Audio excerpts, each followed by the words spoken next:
सीटों के आंकड़े सामने आ चुके हैं जो हमने आपके सामने रख दिए हैं। इसमें देखिए एनडीए को 140 से 50 सीटें, महागठबंधन को 85 से 95, जनसुराज की बात की जाए तो इनको 0 से लेकर 5 सीटें मिल सकती हैं। अदर के खाते में भी 8 से 10 सीटें जा सकती हैं। तो ऐसे में पहले चरण दूसरे चरण के जो आंकड़े हैं उन दोनों को मिलाकर जो एग्जिट पोल के आंकड़े हैं वो फाइनल आंकड़ा हमने आपके सामने रख दिया है। और एनडीए के लिए एग्जिट पोल के हिसाब से अच्छी खबर, इनकी सरकार बनती दिख रही है। 140 से 150 सीटें इनके खाते में जाते दिख रही हैं।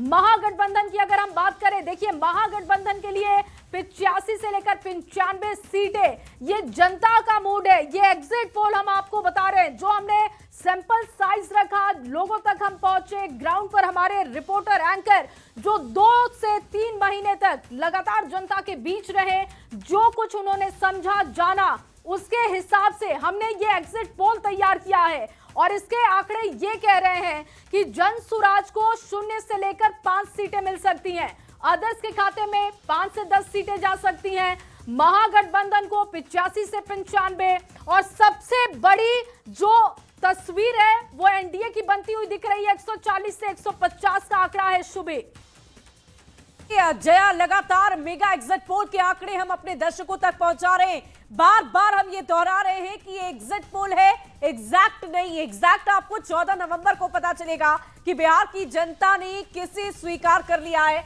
और किसे अस्वीकार किया है। बिल्कुल, तो 2025 में हम लोग बात कर रहे थे कि जो सबसे बड़ी पार्टी है वो जेडीयू उभर कर आती हुई दिखाई दे रही है। 2020 में आरजेडी ने 75 सीटें लाकर सबसे बड़ी पार्टी बिहार में बन गई थी, लेकिन इस बार का जो आंकड़ा है, सर्वे है, एग्जिट पोल है, उसमें आरजेडी को 50 से 60 सीटें मिलने का अनुमान लग रहा है। तो कांग्रेस को यहां पर एक तरीके से देखा जाए तो फायदा नुकसान नहीं है, लेकिन आरजेडी को नुकसान जरूर है। 2025 में आरजेडी को और सबसे गौर फरमाने वाली बात तो ये लक्ष्मी की 189 सीटें ज्यादा जनसभाएं तेजस्वी यादव ने। और देखिए एक और बड़ी खबर आ रही है, वोटर की आवाज सुनाई दे रही है, बड़ी खबर। और देखिए पोलिंग एजेंसी का जो रिसर्च है वो हम आपको बता रहे हैं। डीवी रिसर्च क्या कहता है, 137 से 152 सीटें एनडीए के खाते में, 83 से 98 महागठबंधन। और अगर हम जनसुराज की बात करें तो खाता खुलता हुआ नजर नहीं आ रहा है, 0 के खाते में 2 से 6 सीटें जा रही है। बिल्कुल, और दैनिक भास्कर की बात कर लेते हैं तो दैनिक भास्कर का जो सर्वे है उसके अकॉर्डिंग एनडीए को 145 से 160 के बीच में सीटें मिलती हुई दिख रही हैं। वहीं महागठबंधन को 73 से 91 सीटें देता हुआ ये दिखाई दे रहा है। जनसुराज का यहां पर भी खाता खुला हुआ नहीं दिख रहा है और अदर्स को भी नहीं दिया, यानी कि मुख्य तौर पर दैनिक भास्कर के अकॉर्डिंग महागठबंधन और एनडीए के बीच में सीधा सीधा मुकाबला है। चाणक्य का भी है सुबह, वाकई। और चाणक्य के जो आंकड़े हैं वो हम अपने दर्शकों को बता दें, 130 से 138, 100 से 107, यहां पर महागठबंधन को सबसे ज्यादा बढ़त देती हुई नजर आ रही है। दो जो ऊपर के आपने आंकड़े देखे, 2 पोलिंग एजेंसी भास्कर और डीवी रिसर्च, उसमें भले ही महागठबंधन को कम सीटें दी गई, लेकिन चाणक्य ये कह रहे हैं कि 100 से लेकर 107 सीटें चाणक्य एजेंसी कह रही है। और ये भी जनसुराज का खाता नहीं खुलता नजर आ रहा है। और यहां पर 3 से 5 अदर्स के खाते में जाती हुई सीटें नजर आ रही है। और देखिए लगातार हम आपको बता रहे हैं अलग अलग एजेंसी के जो आंकड़े हैं। और देखिए पीपल्स पल्स के आंकड़े क्या कह रहे हैं वो भी हम आपको बताते हैं। पीपल पल्स के आंकड़े जो है वो 133 से 159, 75 से 101 और 0 का जो आंकड़ा है वो हम आपको बता रहे हैं। जनसुराज का लगातार बरकरार है, सिर्फ और सिर्फ पी मार्क जो है वो 1 से 4 सीटें बता रहा है। न्यूज 18 क्या कह रहा है, न्यूज 18 के आंकड़े आपको बता दें, 140 से 150 सीटें एनडीए के खाते में, 85 से 95 महागठबंधन और जनसुराज, यानी कि त्रिकोणीय मुकाबला जिसने बना दिया प्रशांत किशोर की पार्टी 0 से 5 के बीच रह सकती है। अन्य की बात करें तो 5 से 10। और इसके अलावा पी मार्क की बात कर लें तो 142 से 162 सीटें पी मार्क के खाते में जा सकती है। 80 से 98 महागठबंधन, 1 से 4 जनसुराज और 0 अदर्स, यानी कि अदर्स के खाते में इसने 0 दिखा दिया है। वहीं अगर न्यूज 24 की बात करें तो 152 सीटें एनडीए के खाते में, महागठबंधन के खाते में 84 और जनसुराज 0 और 7 सीटें अदर्स के खाते में जाती नजर आ रही है। तो ये हम आपको अलग अलग एजेंसी के द्वारा जो एग्जिट पोल किए गए हैं उसके आंकड़े हम आप तक पहुंचा रहे हैं। जया, बिल्कुल। और देखिए पोल्स ऑफ पोल्स क्या कहता है, 243 सीटों के लिए आंकड़े हमने रख दिए। पोल स्ट्रेट का आंकड़ा देखिए, एनडीए को 133 से 148, महागठबंधन 87 से 102, जेएसपी यानी कि जन स्वराज पार्टी को 0, अदर को 3 से 5। न्यूज 24 के भी आंकड़े हमने आपके सामने रख दिए हैं। 152 सीटें एनडीए के खाते में, महागठबंधन के खाते में 84 एग्जिट पोल के आंकड़े हैं। 14 तारीख का इंतजार आपको करना है, लेकिन एग्जिट पोल के आंकड़े हमने आपके सामने रखे हैं। और सबसे बड़ी बात शुभे कि जन स्वराज की पार्टी, जन स्वराज जो कि पीके की पार्टी है, उनको 0 और पोल सब पोल में तमाम जो आंकड़े हैं वो उनके लिए नेगेटिव है। इसके अलावा देखिए टीआईएफ रिसर्च की तरफ से जो आंकड़े आए हैं 100 वाकई, और देखिए ये आंकड़े लगातार अपने दर्शकों तक पहुंचा रहे हैं, लेकिन एक बड़ा पैनलिस्ट भी हमारे साथ लगातार बना हुआ है, उनसे भी रिएक्शन लेंगे। ये अलग अलग एजेंसी अलग अलग आंकड़े दिखा रही है, लेकिन न्यूज 18 का जो आंकड़ा है उसमें एनडीए को बढ़त मिलती हुई नजर आ रही है। कहीं कहीं महागठबंधन के खाते को भी खुलता हुआ देखा गया है। हमारे साथ राष्ट्रीय जनता दल से उत्पल जी जुड़े हुए। उत्पल जी, क्या आपको तस्वीर नजर आ रही है? क्या आपके जो मुद्दे तेजस्वी यादव की तरफ से गिनवाए गए मंच पर सबसे ज्यादा रैलियां उन्होंने की, 189 जनसभाएं उन्होंने की है, उसका असर क्या नहीं हो पाया? नहीं, देखिए जो तस्वीर अपने टीवी पे आप दिखाएंगे हमें तो वही दिख रहा है, लेकिन जमीन पर बिल्कुल अलग है ये बात।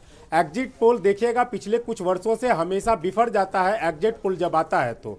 और मैं आपको बता देना चाहता हूं कि महज 65 घंटा के लिए ये 65 घंटा तक चलेगा। 65 घंटा के बाद बिहार में तस्वीर बिल्कुल बदली हुई नजर आएगी। एक नई सरकार आने वाली है बिहार में, और जो सरकार आने वाली है वो बिहार की जनता का मूड ऐसा है। बिहार की जनता जो है ना, ये थकी हारी सरकार से पूरी तरह म्याज बना चुकी थी कि हमें ये सरकार नहीं चाहिए। दूसरी तरफ जो बिहार के नौजवान थे, जो महिला सुरक्षा है, और मैं बार बार कहता हूं पलायन, रोजगार, ये तमाम मुद्दा जो हमारे गठबंधन की तरफ से उठाया गया, विशेष तौर पे तेजस्वी जी की तरफ से उठाया गया। और देखेंगे आपकी केंद्रीय नेता, प्रधानमंत्री और तमाम लोग आए, वो कहीं कोई मुद्दा की बात नहीं कर पा रहे थे। इस स्थिति में बिहार के लोगों ने जो मूड बनाया है वो आपको 65 घंटा बाद पूरी तरह स्पष्ट हो जाएगा। बार बार यही कह रहे हैं कि विकास पर वोट हुआ है, हमने विकास किया है, हमने तब्दीली लाई है, बिहार में विकास नजर आ रहा है, ऐसा कह रहे हैं जया। लेकिन आप देखेंगे जो ये अभिरंजन जी से बात कर लेते हैं, पत्रकारों का अनुभव क्या कहता है वो भी जानते हैं। ये जो आंकड़े अभिरंजन जी हम दिखा रहे हैं, पोल्स ऑफ पोल्स के आंकड़े हो 243 सीटों के लिए, या जो हमारा आंकड़ा है,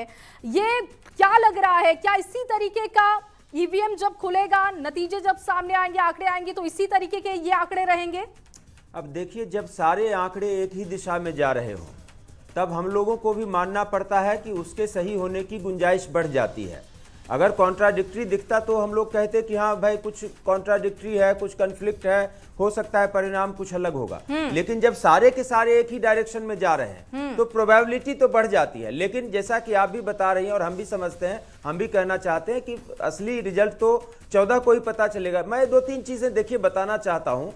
एक तो मैं ये कहना चाहता हूं कि अगर जनसुराज के बारे में इस तरीके का रिजल्ट लोग बता रहे हैं और सारे के सारे उनको 0 सीट लगभग दे रहे हैं, तो ये बहुत बड़ा डिजास्टर होने वाला है जनसुराज के लिए, क्योंकि कम से कम 1000 करोड़ रुपए का उनका इन्वेस्टमेंट इस चुनाव में है। हो सकता है कि मेरे अनुमान से ज्यादा हो, मैं बहुत कंजर्वेटिव फिगर दे रहा हूं आपको। उनके कार्यकर्ताओं और अन्य नेताओं के खर्चे वगैरह जोड़ लें तो हो सकता है वो 5000 करोड़ रुपए हो। और अगर इतना ज्यादा इन्वेस्टमेंट करके अगर एक विधायक बिहार में या 2 विधायक न जितवा पाए तो ये मुझे लगता है कि बहुत बड़ा डैमेज होगा। और इसमें कोई भी जो है वाकई अभिरंजन जी एक बड़ा डिजास्टर हो सकता है। इसकी चर्चा हम बार बार कर रहे थे और आगे भी आपसे चर्चा करेंगे। परसेंटेज भी पता होना चाहिए कि कोई सर्वे में ये भी बताए कि आखिर इनको वोट परसेंटेज कितने, सीटें नहीं मिल रही है तो चलो एक बात है, लेकिन क्या इनको वोट परसेंटेज भी बहुत सारी बातें जिस पर हम चर्चा करेंगे। और राजनीतिक दल हर तरीके से कोशिश करता है, लेकिन जनता का मूड क्या है, उनका मिजाज क्या है, ये तो बूथों पर जाकर पता चलता है और ईवीएम का जब पिटारा खुलेगा तब पता चलेगा। लेकिन फिलहाल तो खुशी की बात मनीष जी के लिए, जेडीयू सबसे बड़ी पार्टी हो सकती है। ये हमारी एग्जिट पोल के आंकड़े बता रहे हैं कि आपको सबसे ज्यादा सीटें दी जा सकती है, सबसे ज्यादा आपके विधायक आ सकते हैं। ये तो बहुत खुशी की बात होगी मनीष जी आपके लिए।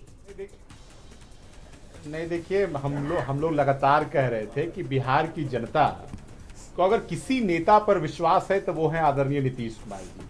और हमारे नेता पूरा चुनावी जनसभा का उनका भाषण निकाल कर देख लीजिए। जिस प्रकार से हमारे बड़े भाई उत्पल जी कह रहे थे कि ये लोग मुद्दा पे बात नहीं करते हैं, इन्हें विकास नहीं दिखता, ये चश्मा पहने हैं लेकिन फिर भी इनको स्पष्ट नहीं दिखाई दे रहा है। तो हम तो उत्पल भैया को कहेंगे कि एक बार अपना चश्मा का जांच करा लीजिए। लेकिन अब बताइए, मनीष जी जेपी बस सेतु पर बस भाई मैं आपसे तेजस्वी जी छोटा रात को सा 2 बजे रिएक्शन डांस ये करते लेना हैं। चाहूंगी कि कुछ दो ऐसी बड़ी बात बता दीजिए कि दो ऐसे बड़े मुद्दे जो नीतीश कुमार ने मंच से जाकर कहा और उसी के आधार पर आपको वोट मिले होंगे।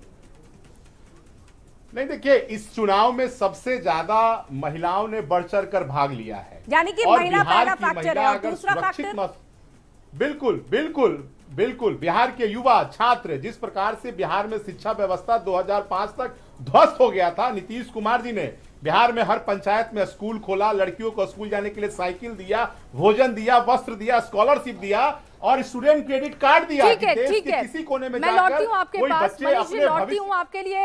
ये अच्छी खबर है एग्जिट पोल के हिसाब से, लेकिन जो तमाम आंकड़े आ रहे हैं वो भी हम अपने दर्शकों के सामने रखने जा रहे हैं। ये देखिए, 243 सीटों के लिए जो फिगर है, एग्जिट पोल जो कह रहा है वो आंकड़ा है, और इसके मुताबिक एनडीए को 140 से 150, महागठबंधन 85 से 95।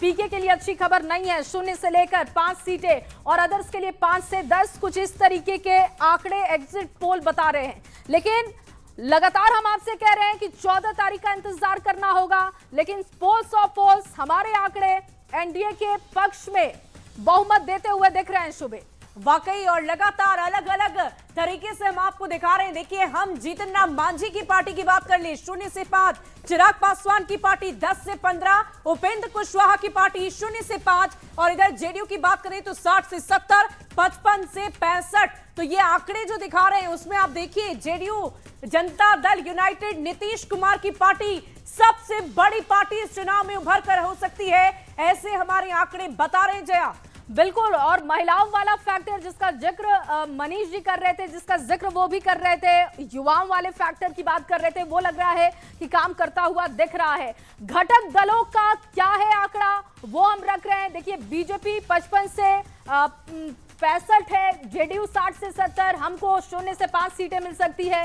सीपीएम को अब देखिए, अब ये महागठबंधन के आंकड़े हमने रख दिए हैं। महागठबंधन के घटक दलों के आंकड़े क्या कहते हैं? आरजेडी को 50 से 60, कांग्रेस 15 से 20, सीपीआईएमएल 10 से 15, सीपीआई को 0 से 5, सीपीएम को भी 0 से 5 मिल सकते हैं, वीआईपी को 0 से 5 और आईआईपी इसको 0। तो ऐसे में अगर घटक दलों के हिसाब से देखा जाए तो आरजेडी को सबसे ज्यादा सीटें मिल रही हैं, लेकिन 2020 के मुकाबले अगर आप देखेंगे तो आरजेडी के आंकड़े कम हैं।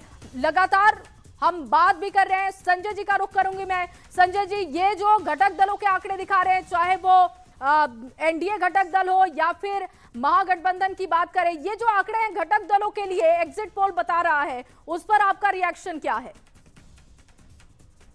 नहीं, देखिए, गठबंधन दोनों हैं, दोनों के घटक दल जो हैं वो उनकी कमजोर कड़ियां हैं, चाहे वो एलजेपीआर हो, चूंकि वो लोकसभा में स्ट्राइक रेट की बात कर रहे थे।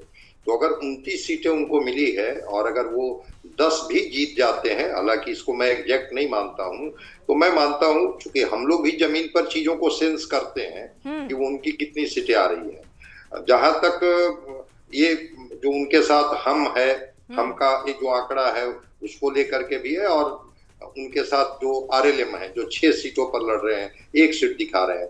तो घटक दलों में, एनडीए में भी घटक दल उनकी कमजोर कड़ी है। यहाँ भी इंडिया गठबंधन में भी अगर हम लोग आ जाते हैं तो वो जो पाल समाज पार्टी, आईपी गुप्ता, जब गांधी मैदान में जब भीड़ हुई थी तो लगा कि बिल्कुल अलग तस्वीर होगी, 3 सीटें उनको दी गई थी, शून्य पर वो दिख रहे हैं।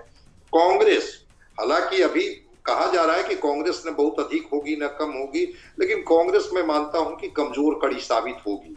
आने दीजिए, एग्जैक्ट पोल का जब रिजल्ट आएगा तो कांग्रेस इनके लिए इस बार भी, क्योंकि कई जगह ये दोस्ताना संघर्ष कर रहे थे, आपस में वाकई संजय जी, आकलन करना जरूरी होता है, लेकिन हम राजनीतिक दलों से भी रिएक्शन ले लेते हैं। बहुत मेहनत की है, ताबड़तोड़ जनसभाएं की है, लेकिन जो रिजल्ट, खास करके हमारे साथ इस वक्त कांग्रेस से शिशिर कौंडल्य जी जुड़े हुए हैं, जरा आपसे बातचीत करना चाहूंगी। शिशिर जी, बहुत बहुत स्वागत आपका। लेकिन इस वक्त हमें ये बता दीजिए कि ये जो आंकड़े हमारे एग्जिट पोल में नजर आ रहे हैं, इससे तो आप महागठबंधन की स्थिति बेहतर तो नजर नहीं आ रही है, क्या कोई कमी रह गई?